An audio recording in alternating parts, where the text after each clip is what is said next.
Let's face it, when you are building an app which you plan to release to the public, having it in just one language isn't going to cut it. While English is definitely one of the most spoken languages throughout the world, internationalizing your apps is really a must if you want to reach more wide audience. Contrary to frameworks like native Android, Flutter doesn't have an absolutely set way of how localization is done. It gives you a lot of freedom, which can be good if you know what you are doing, but also extremely confusing if you are just starting out. In this tutorial, we are going to take that confusion out of the equation because you are going to learn how to localize your apps the simple way by using JSON files to store your strings in multiple languages.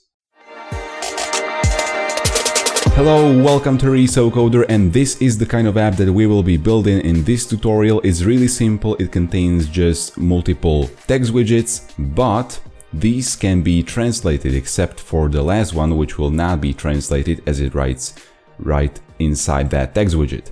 So if we go to settings and we try to change the language to my language, Slovak, right? We wait for the device language to change. Now it's changed. And now when I go back to the app, it's actually going to reload automatically. This preparation app for this tutorial, it's gonna be reloaded because it detected that the language was changed. And now we are here with Slovak. Ahoj, toto je prvá správa. So, hello, this is the first message, is what that first message actually means. So now let's get down to business. Let's localize an app. Also, a full written tutorial is available on resocoder.com, so check it out from the link in the video description to go through this lesson at your own pace. The first thing that we are going to do is to create the language files, and we are gonna create them in a separate folder called lang. So just click anywhere inside the root folder, or even here in VS Code. So we want to add a new folder to the root project folder. We are going to call it lang. And inside it, we want to have two files, which will reflect all of the supported languages which the app currently supports. So it will be en for English.json. And it's also kind of important that these files are named in an international standard way. And en.json will contain only a simple JSON, which will contain two strings. So first string is the key, and the value of first string is hello, this is the first message. And the second string is another key. And it says, if this tutorial helps you, give it a like and subscribe to ResoCoder. So do it right now. With that out of the way, let's add another language file, which will be sk for Slovak.json. And feel free to use your own language of your choice. However, then be sure to replace any occurrence of the letters SK in the app with your language. And the Slovak JSON file will contain also the same two strings. So first string, second string, the keys are not changing, but what is changing is the values of these keys because they are now in Slovak. Alright, now that we have this, let's go to pubspec YAML because we have added two new assets. Basically, we need to register these assets in pubspec YAML. So scroll all the way down, and here where you have Flutter assets, you want to uncomment these assets. The asset path starts from the root project folder, and we want to add lang /en.json as an asset, and then also lang/sk.json as an asset. And now by doing this, we'll be able to use these assets throughout our app really easily. We'll be able to load these files because Flutter will bundle them together with our app. Another thing which we need to do is to add a new dependency, which actually comes directly from the Flutter SDK, and that dependency's name is Flutter Localizations. Make sure that the tabulation is correct. And also you can get the code from the link in the video description on resocoder.com. So just save the pubspec file so that the packages are gotten and also everything regarding the assets is properly set up. And now we can close pubspec YAML. And let's now set up our material app, which is the root widget of our app, to work with localization. Here you want to specify which languages are supported, what happens if the current language of a device is not supported, and here is the place where the localization objects, which I'm going to talk about in just a bit, are initialized. And of course, here we are using Material app. However, you can be using Cupertino app or just a plain simple widgets app. All of these three root widgets of your project work just fine for localization. First, we want to import Flutter Localizations package. And now inside Material app, we are going to add a bunch of new arguments. The first one is supported locales. This is the list of all the supported locales by our app. And we are currently supporting English, US, and also Slovakia. So if you are using, for example, Spanish, you would change this to ES, I guess, or MX if you're from Mexico. Then specify localization delegates, and these delegates make sure that the localization data for the proper language is loaded. There is one localization delegate which we are going to create in just a little while, which will be our own app localizations. This will actually take whatever we've specified inside the JSON files. It will load that into memory, and then we'll be able to use these translated strings in our app widgets. But also, besides our own app localizations, there are some predefined localizations, and those are global material localizations, which translate the basic text in material widgets. For example, when you have an alert dialog, material alert dialog pop up on the screen, it has a cancel button.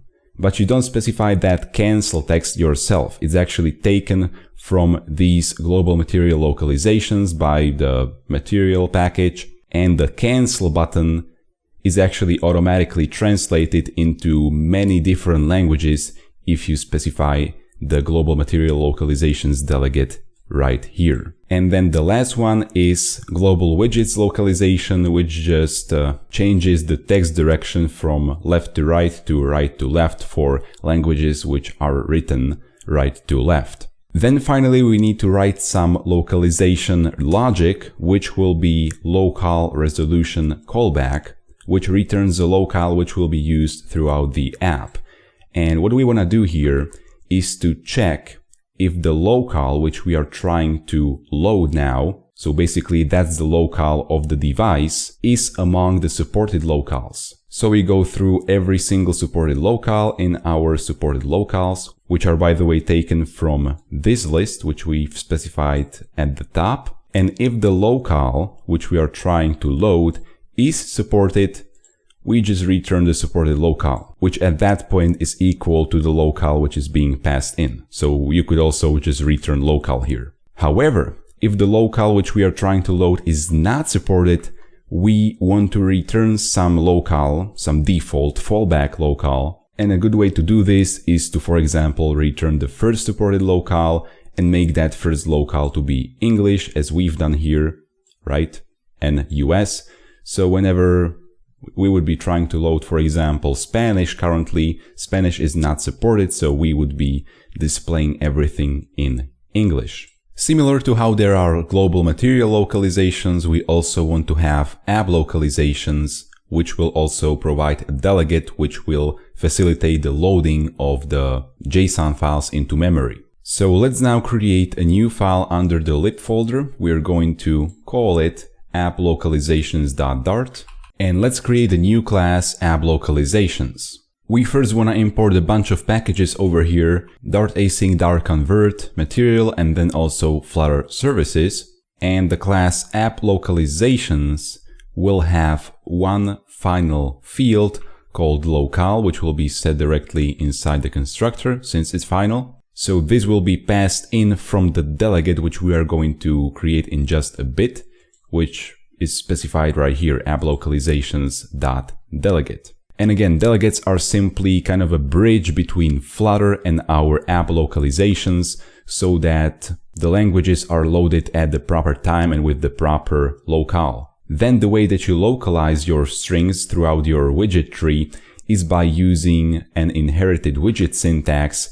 You could write just localizations of app localization, specify the type right, and then specify context, and then again pass in the app localizations class. However, This is quite a long thing to write every single time that you want to localize a string, and therefore it's not a bad thing to provide a helper, which you will call directly on app localizations, so helper of function. That's what this is. The languages will be loaded from the JSON files into a private map containing string called localize strings, and this will be done inside a function called load, which returns a future boolean. You don't really need to return boolean here, but it's not bad either. We first want to load the language JSON file from the lang folder, and loading of assets is done through root bundle.loadString, and then you specify the full path, which is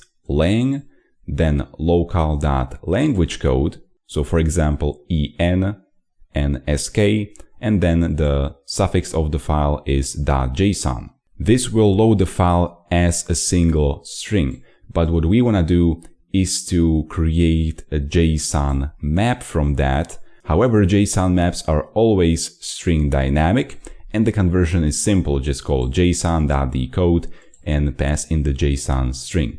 What we want to now do is to convert this dynamic into a string, because we know that every single value inside there is actually a string, so we don't need to worry about having some cast errors or any of that stuff. The way to transform dynamic into string is really simple. We are just going to use a map function on the above JSON map, and over there we are going to return a new map entry with the same key and the value converted to string. And actually this is where we populate the localize strings, which is a field of app localizations class. And then since we are inside a future boolean returning function, we want to return true. Again, this is not really necessary, but hey, whatever. You could just as well have a future nothing returning function. That would be cool as well. And then the last method, translate, will be really simple. It will obtain just a single string key as the parameter, and it will then use it to search for the localized string among the other ones inside the localized strings map. So this is where the actual logic is contained. However, you still need to provide a way for Flutter to step in and decide when the load method will be called. Also, Flutter will decide what kind of a locale will be passed into app localizations. And Flutter uses delegates for this kind of initialization, as we can see here. The localizations from the material package also use a delegate, and we want to do the same thing with our own app localizations. Let's create a new package private app localizations delegate class all the way down. To make a class package private, you just prefix it with an underscore. So this is a factory for a set of localized resources. And in this case, we want to use app localizations for the actual loading of the data. So we just need to bridge Flutter SDK with our app localizations basically inside this delegate. So localizations delegate provides a bunch of methods which you need to override. But before, we want to have a private constant constructor, because our app localizations delegate will never change. It can provide a constant constructor, and then we can put it into a constant variable or constant field wherever we want. We're gonna do that later. And the overridable methods is supported. So here you wanna again include every single language which is supported by your app. So just have a list of the supported language codes, and then call contains. Local, which is passed into, is supported by Flutter. So local.languagecode, and return a boolean from here. Then the load method, which will be called by the Flutter SDK, will be passed in a local. It's an async method, and over here we just want to simply instantiate a new instance of app localizations using the passed in local, then call our method load on these app localizations, and then return the app localizations object when it's loaded. So make sure that you await the load method call. And finally, there's one last method, should reload. I'll be honest with you, I have not fully comprehended what this should reload method actually does, but every single localizations delegate extending class, even the official ones, so global material localizations, for example, has should reload always returning false. But anyway, setting it to false will not break your app, it's just fine, and the app will run perfectly well. So now we have this app localizations delegate class, but we can only instantiate it within this app localizations file because it's package private. And in order for us to use it throughout our app, we need to somehow get it into a package public, so to say, class app localizations. So similar how there are delegate fields in the default localizations, we also want to have a delegate field, static field inside app localizations class. So let's create a constant static field called delegate, which will hold localizations delegate of type app localizations, and it's going to instantiate app localizations delegate. So now we have this done. The code inside main.dart should now be fine once we import app localizations. So this class is already added, so delete this comment here. And what's now left to do is to simply change my homepage to contain some translated strings. And again, you can learn from the full written tutorial, which contains all the code, and even you can get the project on GitHub from resocoder.com by clicking on the link in the video description. So here we have my homepage, which is only a simple page containing scaffold, and then it has a bunch of text widgets. The last one will not be translated, but how are we actually going to use our app localizations here?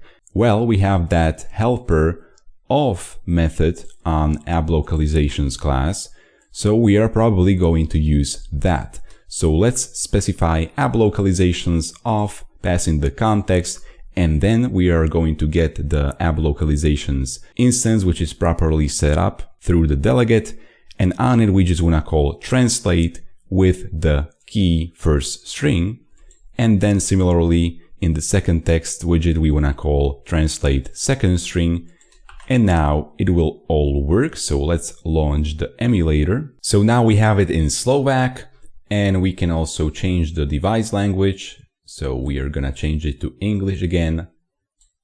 Now that it's changed, let's go back to the app, and it's gonna be translated into English. If you don't want to miss more Flutter tutorials like this, subscribe to this channel and also hit the bell button so that you can join the notification squad and get notified about every single video that I upload, because here on ResoCoder I am determined to make the best app development resources out there. If this tutorial helped you with localizing your app, give it a like and also share it with other developers who might also benefit from it. Leave a comment if you have anything to say. Follow me on Instagram, Facebook and Twitter, and see you in the next video.